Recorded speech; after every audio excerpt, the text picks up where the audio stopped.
Time. It's one of the things that every culture in the world must measure and interact with every day. This is no time to argue about time. In the West, from ancient times to today, we have our methods of telling the time, from sundials to mechanical timepieces to the latest quartz or digital watches. And we have 24 hours in a day, 60 minutes in an hour, etc. And although China uses our system now, have you ever wondered what systems they used before China had widespread influence from the West? Well, there were similarities and differences. China used sundials, or 日晷, like this one in the Forbidden City. But they also had water clocks, 水钟. One type told the time based on how long it took water to drip from one container to another. And another type was a mechanical clock powered by water. And they also had fire clocks, or 火钟. One type was using a candle, but another type was an incense clock, or 香钟, that would tell the time based on how far a stick or coil of incense had burned. These could also be incense sticks or powdered incense arranged like a maze, with you telling the time based on how far the incense had burned through or how many corners the incense had turned. And there were even incense alarm clocks, where a stick of incense would be placed on a rack like this dragon with metal balls hanging off strings. As the strings burned through, balls would drop, making a sound, alerting people of the time. And what time units were these clocks measuring? Was it 1 o'clock, 2 o'clock, 3 o'clock, etc.? 1, 2, 3 o'clock, 4 o'clock, rock. 5, 6, 7 o'clock, 8 o'clock, rock. No, not at all. The Chinese had a completely different system for dividing up the day, with names for the different time periods instead of numbers. And in this video, we are going to explain it all. This is Timekeeping in Ancient China, a tale of fire and water.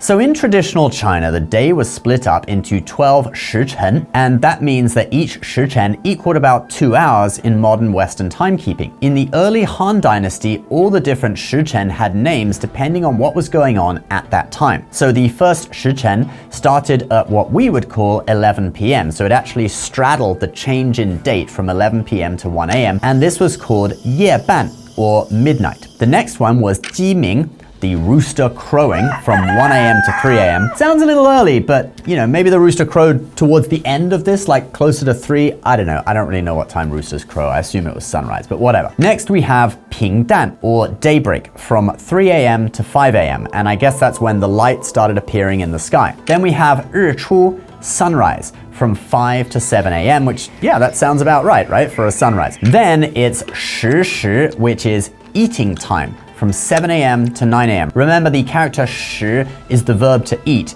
in classical Chinese. Compare that with 吃 that we use now. Next, we have 余中, or approaching noon, from 9 to 11 a.m. Then we have 日中, literally sun middle, from 11 to 1, and that was the 2-hour period that straddles noon in Western timekeeping. Yeah, right. When? High noon? Then at 1 to 3, we have 日跌, sun declining. Then from 3 to 5, we have 补时. 补 means to feed or an evening meal. So it's feeding time, right? It's evening meal time. And what do you notice about the times for eating in the traditional Chinese clock? There are only 2 of them. That's right. Most ancient Chinese people ate just 2 meals a day instead of the modern 3. I'm sure they had snacks in between. I mean, that's what 瓜子 are for, right? From 5 to 7 p.m. we have 日入, or sun going down. From 7 p.m. to 9 p.m. it's 黄昏, or dusk, and that term's still in use today. And then 9 p.m. to 11 p.m. the shichen is called 人定. 人 means person and 定 means to set, right? So it's like people settling down in one place, i.e. going to bed. From the Eastern Han Dynasty onwards, the names of each shichen were replaced with the names of the 12 earthly branches, 地支. This is a system of 12 Chinese characters, and each is associated with an animal from the Chinese zodiac, an element from the 5 elements, and even parts of the body in Chinese medicine. So in this system, using the 12 earthly branches, the first shichen would be called 子时, and it was thus associated with the rat or mouse animal from the Chinese zodiac, the water element from the 5 elements. Starting in the Tang Dynasty, they started dividing these shichens in half, so each half would equal about 1 hour, okay, in Western timekeeping methods. Remember, a shichen was 2 hours. With the beginning part referred to as chu, so the first half of the first shichen would be 子初,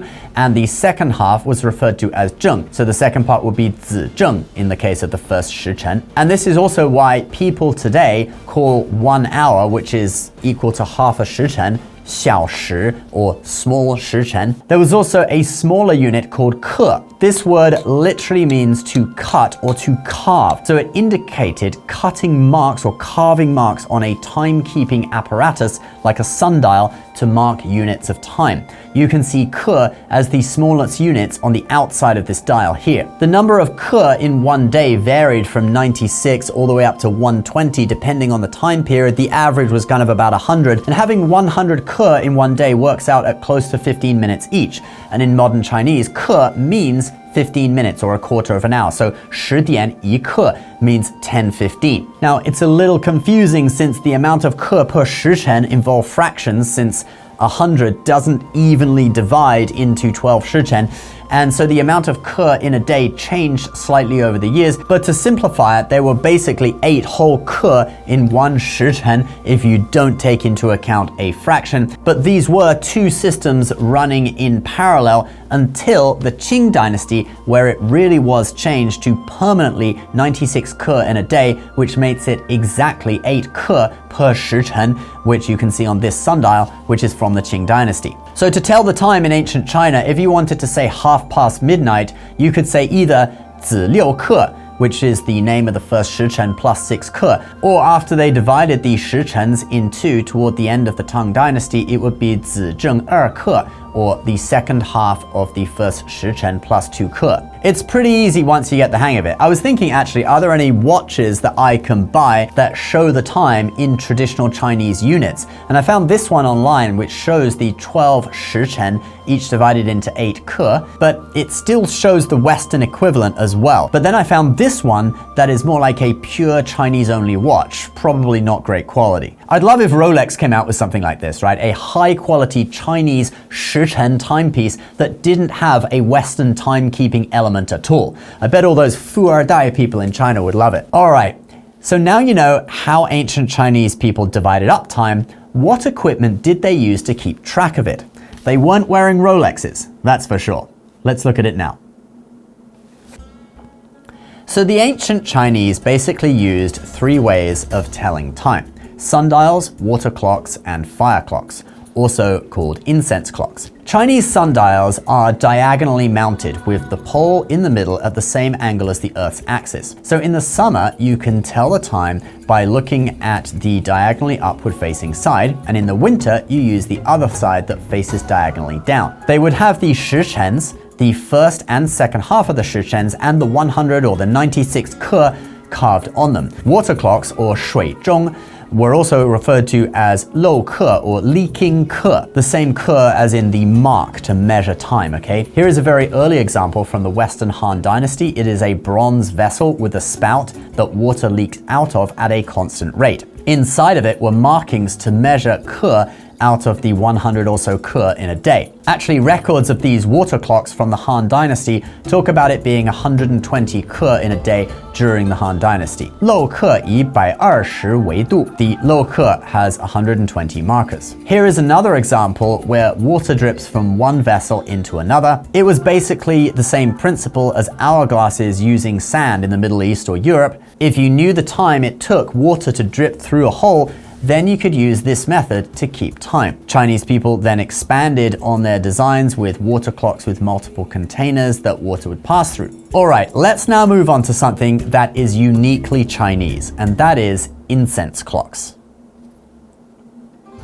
So incense clocks run on the same principle as water clocks. If you know the rate of combustion and thus know how long it takes for a certain quantity of a certain type of fuel to burn through, then you can use that fuel to keep time, as long as you know the time when the clock started burning. There is record of Chinese messengers putting an incense stick of the desired length for how long they wanted to sleep in between their toes at night so that they would be woken up with the shock of being mildly burned by the embers in the morning. They figured out slightly better alarm clock solutions later on, and you're going to see that in a moment. So the most basic way to tell the time with incense is just to mark each unit of time and in Chinese people's case, this would be ke, on a stick of incense and watch it burn. This can sometimes be called bai ke xiang, i.e. an incense stick that has 100 ke marked on it and thus burns for a whole day. So if you started it at midnight, you would get a whole day of timekeeping out of it. But then a more complex style of incense clock would be a small box that featured a maze-type design